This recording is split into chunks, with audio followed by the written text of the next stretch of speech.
Good afternoon. It's been a long day, but very inspiring day. I hope you all had your afternoon coffee. So in today's conference and the last day as well, we have talked about how globalization expands inequality across country, as well as inequality across individual and family within a country. I want to follow this direction to talk about class inequality and globalization by focusing on the private spheres of family life and child rearing. My research focused on Taiwan, a country that went through an organized program of family planning only half a century ago. But right now, the fertility rate has dropped to one of the lowest in the world. So the shrinking size of family, especially among the middle class, makes children even more precious and intensifies parents' economic and emotional investment in child rearing. As sociologist Viviana famously said, children has become economically useless, but emotionally priceless. Bookstores in Taiwan are flooded with translated child rearing guides from Western experts. Middle-class parents are hungry for new ideas and knowledge being essential for raising a cosmopolitan child in the global world. But globalization not only provides opportunity and resources for parents, it also stirs anxiety about the global competition their children are going to face in the future. In fact, not just parents in Asia and the global South are worried about it. The upper middle class parents in North America and Western Europe are also anxious about the prospect of Asian ascendancy and Western decline, as we heard from Kimberly's talk. So right now they are trying to equip their children with a multicultural capital, such as sending their children to the Chinese immersion school. So we have heard from Yoyan and Sinai that inequality is abstract because it's relational. And we can only see inequality when we look at the intersection of multiple reality, of the rich and of the poor. So today, what I wanted to do is to offer you some ideas and theoretical tools to look at such intersection in the context of globalization. So, Scudder has used the term time-space compression to describe that the technology of communication and travel have made geographical distance and time difference less important. But such effect is not available to everyone.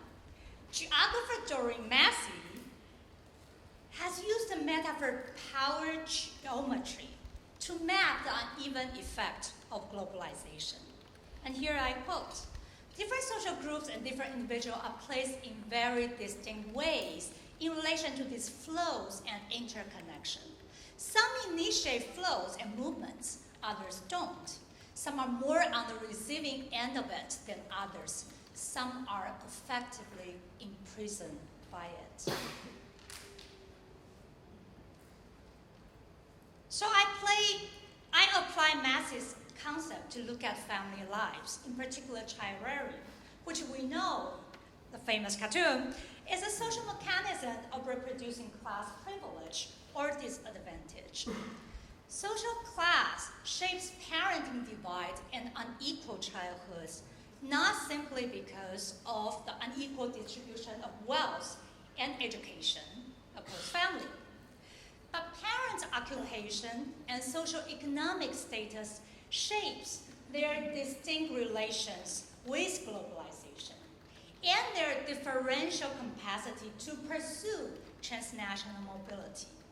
So I developed the concept, the power geometry of global parenting, to describe that a politics of differential mobility and uneven access to time-space compression shapes class-specific practice of child rearing and reinforces social inequality on local and global scales.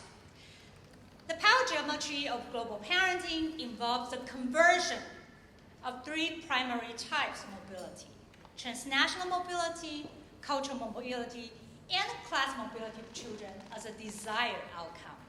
So there is a circular path of conversion between these three types of mobility. Parents' class privilege and global connection allow them to consume cultural resources across border and pursue transnational and class mobility for their children. However, I also want to emphasize that even for those who are spatially immobile, they may aspire cultural mobility and imagine children's globalized future. So I use the concept of cultural mobility to describe the ability to mobilize time-space compression and consume cultural goods and services across cultural realms and special territory. So upper middle class families in Asia have long sent children to study abroad, mostly in North America, either in the forms of the astronaut family, in which fathers fly back and forth to support mother and children overseas, or with parachute children who go abroad alone and attend exclusive boarding schools.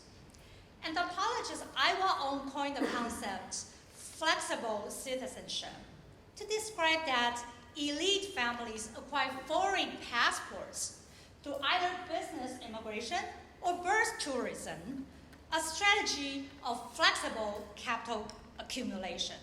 Parents convert financial assets into the next generation of cultural capital, which includes Western degree, foreign language skill, cosmopolitan sophistication, and lifestyle. To avoid the sacrifice of family separation, Taiwanese upper middle class parents now adopt a strategy of what I call studying abroad at home. They acquire foreign passports for their children so they can attend international schools in Taiwan. For instance, a couple of lawyers I interviewed invested close to US $40,000 in Burkina Faso in exchange for 3 passports for the entire family. So with a foreign passport, their daughter has enrolled in international school in Taipei. In fact, half of her classmates are Taiwan-born fake foreigners. So those who cannot afford overseas study or international school seek less costly way to broaden their children's horizon, such as enroll them in all English kindergartens, going abroad for camps or family vacation, or staying with relatives abroad for a short period of time. If parents cannot afford summer camps in North America or Europe, they send their children to Singapore or the Philippines at half the cost. While Taiwanese capital outflows has brought an opportunity for transnational mobility of professionals, those with limited mobilities lose jobs due to factory closure. Meanwhile, the working class face competition with contract-based foreign workers from Southeast Asia, a growing population introduced since the early 90s. Middle-aged men with lower education are the group most vulnerable to unemployment and job insecurity. Working class men not only face barriers in the labor market, but they are also viewed as undesirable husbands in local marriage markets. Many farmers, fishermen, and factory workers look for spouses in Southeast Asia and mainland China. Over the past 2 decades, about 500,000 immigrant women enter Taiwan through marriage. The growth of cross-border marriages stirs social anxiety in a time of low fertility and intensive parenting. Taiwan's media has coined the term new Taiwanese children or children of new immigrants to describe these mixed children. At the peak of 2003, in every 100 newborn Taiwanese, 13 were children of immigrant mothers. So far we have seen that in the power geometry of global parenting, family across the social class spectrum has differential capacity for transnational and cultural movements. And they have even access to mobilize time-space compression to shape their strategy of Taiwan. Not all forms of transnational mobility take place by choice or at free will. We see that some families feel pressure to pursue certain forms of special and cultural mobility that may not easily convert into advantage for their children's class mobility. So what's the implication for social inequality? The first thing I want to talk about is a hybrid mobility of some family across special or cultural arenas can hurt the life opportunity of those who are trapped locally. The middle class-centered idea of child rearing, which defines parental competency based on communication, affective display, and educational involvement, become hegemonic when it is integrated into the state-sponsored program of family education and school curriculum. In Taiwan, the state campaign of education reform, starting in 1994, was pushed by successful civil activism. The leaders were mostly college professors and cultural elites with substantial overseas experiences. Concrete measures included the deregulation of textbooks, the prohibition of corporal punishment at school. Higher education has also been expanded through relief competition, and college admission no longer centers on standardized exam, but involves multiple venues, including application based on individual merits. Parents has also gained some liberty in choosing school for their children and have a choice to educate children at home. The number of alternative schools has grown rapidly in Taiwan, as well as the other Asian countries. The expansion of higher education helped relieve some pressure from these parents who opt for homeschooling or alternative education. Some even believe that their children growing up in an alternative environment of holistic education will actually gain advantage in the new track of individual application. But who benefits the most from this new institutional reform? Parents who benefit most are those who can afford to send their children to private or alternative school, followed by higher education overseas. By contrast, working class parents face intensified institutional pressure when the school curriculums and the national policies have absorbed the new cultural ideas as the norm of family life. For example, in Taiwan, a few cases of child abuse that happened in the early 2000s attract widespread media attention.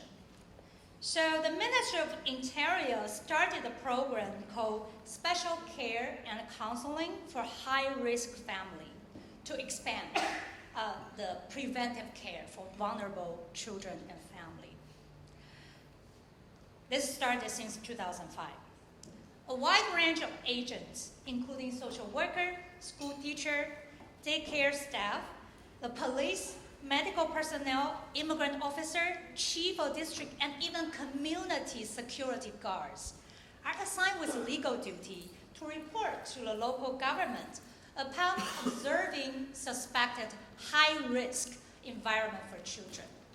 So despite the good intention, the idea of a high-risk family is so vaguely defined and difficult to measure. Low-income family and immigrant mothers are targeted as groups of parents who are in serious need of parental knowledge and skill. The increasing pressure in Taiwan society for parents to become involved in their children's education place further burden on families already insured of time or cultural capacity. School teachers expect parents to attend students' activities and field trips and help children with homework.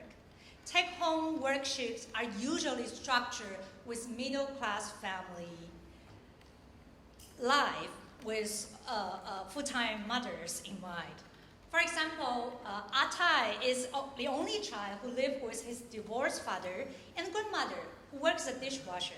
Atai's summer homework required children to engage in several family activities, such as cooking a dish together with the family that included portion but no meat, clean a bathroom together at least 2 other family members, engaging in game involved 12 tasks, etc. So upon seeing this assignment, Atai complained, who's going to have time to help me? So the second implication for social inequality I want to talk about is some forms of transnational mobility and the connection generate cultural capital, while others are considered far less productive. However, the evaluation may also change with the flow of transnational capital. So in the past, immigrant mothers' cultural heritage and child rearing style were considered backward or inferior. Immigrant mothers were generally discouraged from talking to their children in their native tongue. For example, an Indonesian mother displayed what her Taiwanese husband said, quote, "There's no use for children to learn Indonesian because we live in Taiwan, but not Indonesia." But recently he changed his mind.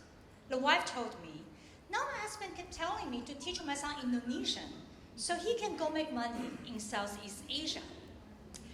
So with the increasing concern over Taiwan's over-dependence on China's economy, Taiwanese government is encouraging business to go south by investing in Southeast Asia to diversify political and economic risk. Several highly ranked government officials commented to the press that the children of immigrant mothers are, quote, "the best human capital for Taiwan to deploy the Southeast Asian market," unquote. In other words, the social perception of immigrant mothers' cultural difference has shifted from a burden to an asset that should be passed on to the next generation. Such a multicultural capital can not only help a mixed child to broaden his or her job prospect in the future, but it may also benefit the Taiwanese nation in its quest for new capital outlets in the global economy. So I call this a combination of multiculturalism and neoliberal economic policies, neoliberal multiculturalism. So it can benefit these mixed children, but it may also create unintended negative consequences, such as social labeling or ghettoization. In the career path of the second generation, one daughter of immigrant mothers commented on this policy, quote, "I feel tired of hearing people describing us as a promising second generation. It seems that we are only supposed to go to Thailand or Vietnam. What if I want to go to Spain? We don't want to be segregated from the other." So let me briefly conclude. I think I'd like to encourage you as journalists to look at how the complex dynamic process of globalization, as its benefits and its costs. And I think it's really important to tell a story to show the trickle-down effect of globalization on family lives and child rearing. When the middle class parenthood, motherhood in particular, becomes increasingly intensive, it also becomes increasingly neoliberal. That is, it tends to reduce structural problem into individual flows. Like we discussed at the end of last session, the dominant discourse of meritocracies often justifies and disguises the existence of inequality.